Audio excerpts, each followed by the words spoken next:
নমস্কাৰ right news এনে দৰ্শকসকলক এই মুহূৰ্তত দিবলৈ ওলাইছো এক ব্ৰেকিং নিউজ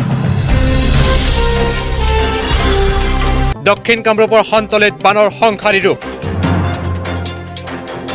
বছৰৰ দ্বিতীয়টো বানত ভয়ংকৰ ৰূপ ধাৰণ কৰিছে বকৰ সন্তলীয় অঞ্চলত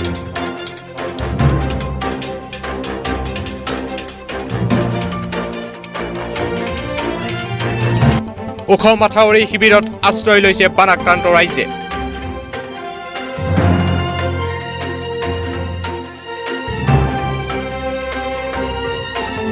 বিশুদ্ধ খোৱা পানী খাদ্যৰ অভাৱত ভুগিছে বানাক্ৰান্ত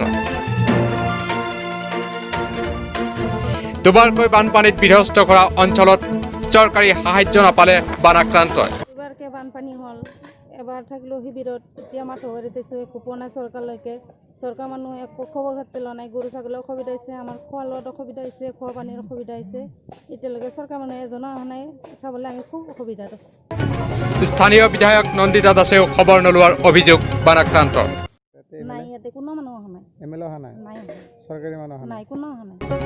আকৌ কৈছো দক্ষিণ কামৰূপৰ সন্তলিত বানৰ সংহাৰী ৰূপ বছৰৰ দ্বিতীয়টো বানত ভয়ংকৰ ৰূপ ধাৰণ কৰিছে বকৰ সন্তলীয় অঞ্চলত